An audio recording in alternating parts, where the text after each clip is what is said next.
We are going to dive into a concept that is critical for effective communication, especially in academic and professional settings: the discourse community.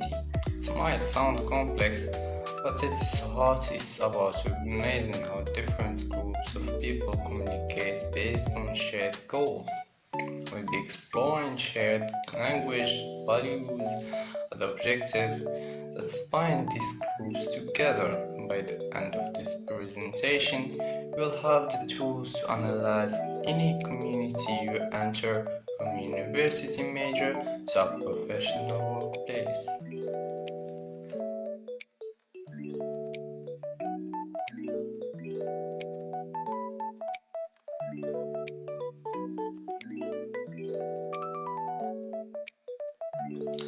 To truly define a discourse community, we need to look at its two fundamental parts. Often people confuse discourse community with just community, but the additional discourse is what specifies the kind of bond we are talking about. Let's break down those two core concepts.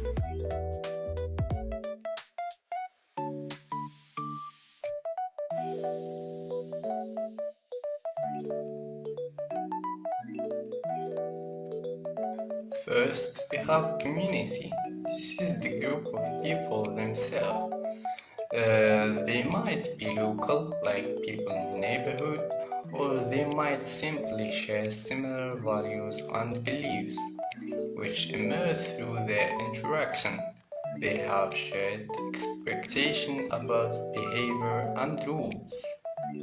Second, we have discourse. This is the method of communication. It's the unique exchange of ideas among people with a common purpose. This includes not just the spoken words, but also the specific genres like sports, case studies, videos, or memos that circulate within this group. In short, discourse is the shared language practice of the group.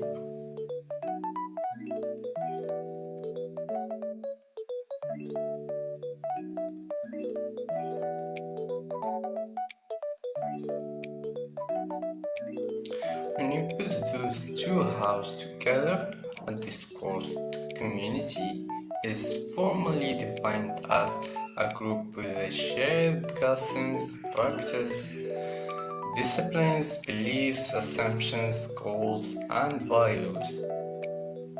Think of a professional organization like Society for Mechanical Engineers, or even a small group like the staff of a specific hospital department. They share goals like designing efficient engines or ensuring patient care, and they share the specific language and documents needed to achieve these goals.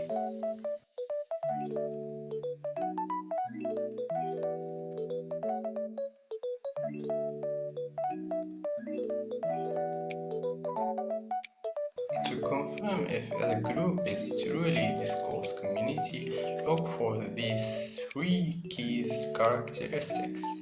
1. Shared goals. The member must be working towards a common purpose. If everyone is doing their own thing, it's not a single discourse community. A collective efforts define them. 2. Common Lexis. Lexis refers to their specific language or lingo. This includes technical jargon, acronyms, or specific phrases that outsiders might not immediately understand. Every field has its own vocabulary. 3. Shared practices. This involved accepted way they communicate. Do they primarily write formal reports? Do they agree on daily stand-up meeting? Do they use specific templates for their emails? These are the established genres and styles they use to get things done.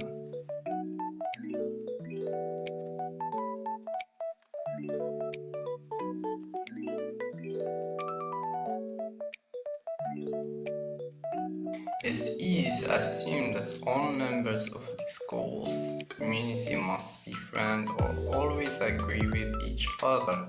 This is a myth. The reality is that discourse community often include confrontation and debate. Think about the legal discourse community. Lawyers often fundamentally disagree with each other.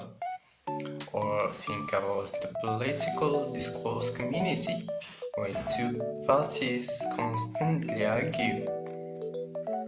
The key is that they share the practices of communication. They use the same rules of debate, the same legal briefs, or the same political forums. Even if their goals conflict, the bond is shared practice, not necessarily personal intimacy.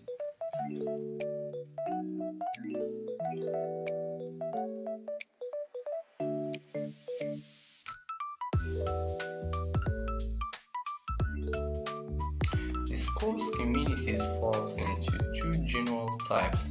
First, local communities which are based on proximity or immediate interaction. This is your school, a specific workplace department, or a local book club. They are groups you interact with frequently and locally.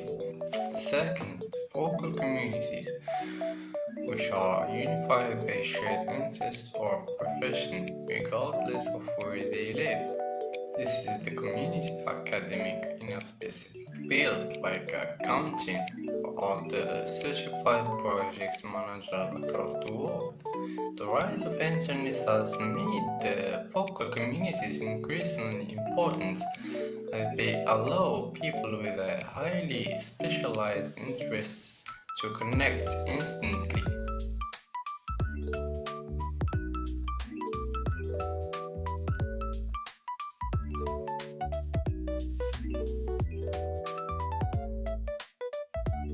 So, how do we apply this?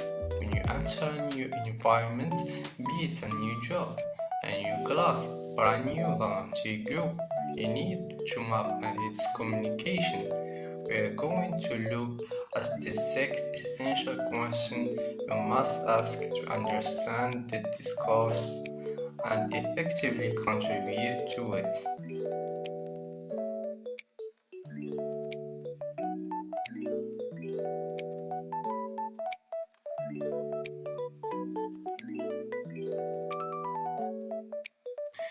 We start with the fundamental who, what, and why. Ask who is involved? What are the hierarchies? Who has power? What is the central problem or topic that drives the conversation? What are the core values being expressed? Most importantly, ask why does this matter to them? What are their larger overarching goals? The why often reveals the core motivation of community.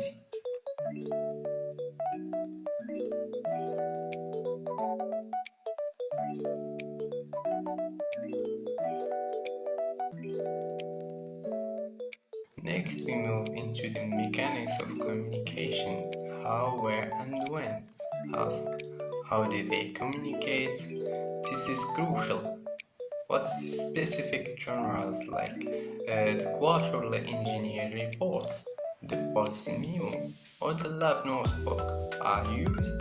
What type of evidence is considered valid?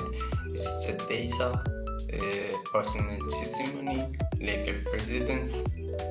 Finally, where and when discourse happen? Does it happen in face-to-face meeting or primarily through Slack and email? Has the problem around for a long time, and how has the conversation changed over the years?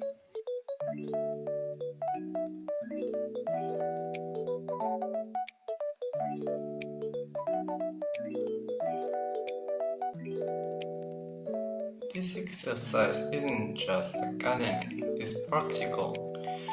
Understanding your discourse community provides 3 massive benefits. 1. Context. You can create relevant content because you know your audience values and goals. 2. Clarity. You can craft a message using phrases, Lexis, or lingo that your audience will immediately understand and respect. 3. Competence. Ultimately, knowing the discourse gives you a discourse competence, the ability to successfully enter the conversation, follow the rules, and contribute effectively toward the community's solutions. It allows you to become an insider.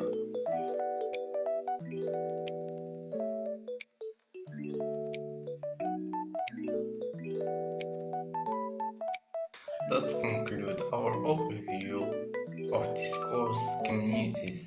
I hope this framework helps you to analyze and navigate the various communicative groups you encounter in your life. Thank you for your time, and I'll be happy to take any question you have.